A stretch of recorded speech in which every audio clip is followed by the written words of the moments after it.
So on the screen right now in front of us is the Taste of Tech. It's my newsletter that I've decided to start doing this year. I put it out 3 times, once in the fall, once in the winter, once in the spring. Hopefully to do it a little bit more next year.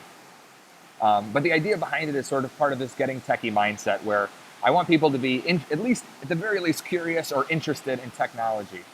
Technology does so many things. It crosses so many industries and so many areas of concentration. And, it's a lot of work to look into it, to learn something new, to be exposed to something that you don't know about. It's that cliche that you don't know, I don't know, something about not knowing what questions to ask.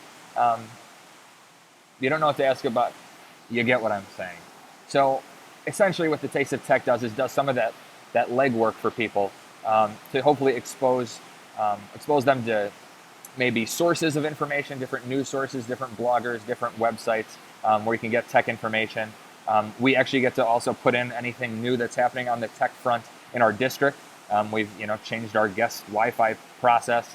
I have a whole section here, like what I was talking about, where um, I link out to different tech-related articles. It's tax season, so there's all sorts of scams. I have a link to a couple different articles about best practices for not getting scammed and not losing your information. I've, in the last couple of years, really loved podcasts in terms of my source for news and information. And one that is amazing and very tech-related is Note to Self. Manoush Zomorodi does it for WNYC. And it's about tech, but it's how tech relates to the world. Perfect for this whole getting techie idea. And they just did this amazing series on online privacy. And so I'm able to kind of expose people with active links out of this short little newsletter to some cool things. I did this in InDesign, the Adobe program that's sort of used on the professional level for magazine layout and things. Obviously, you can see mine's a little, kind of thrown together. I wanted to learn InDesign. This seemed like a good project to do it on. But you don't need fancy programs like that. You can use Word, you can use Pages, you can even use Google Docs. So we're going to jump into Google Docs quick.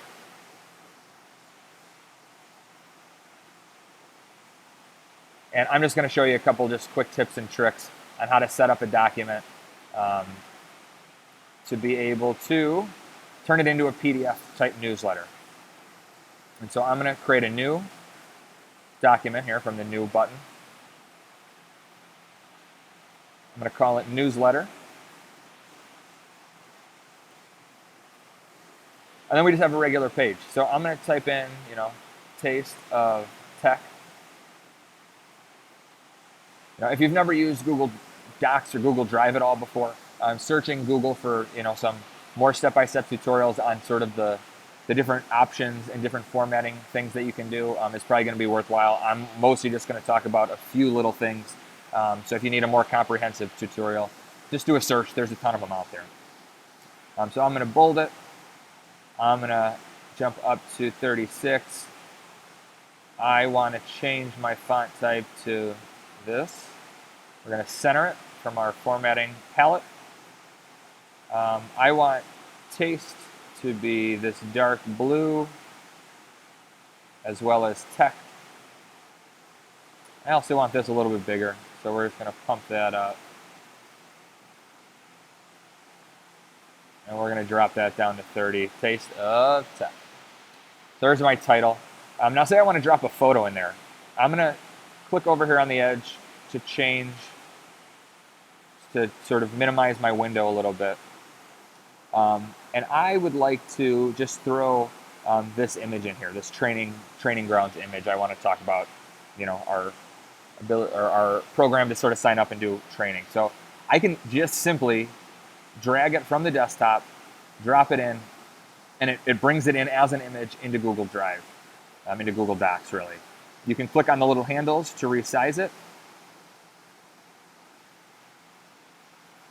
You can click on the edge when you get the four-way sort of item.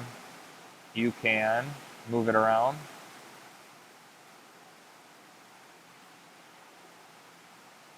Oh, so part of it is it put it inline. I want it to just break text, and that should let us then carry it around wherever we want. So it lets you sort of choose how you want it to interact with the page. The margins around it, so text will wrap around it. And you can just sort of toss this in anywhere, and the text will wrap if we set it to wrap. And then say we want to do a sign up for Training Ground. A really cool feature is that you can make anything into a hyperlink. So I'm going to open a new tab up at the top of my page. I'm going to go to my drive, and I'm going to search for my Training Ground.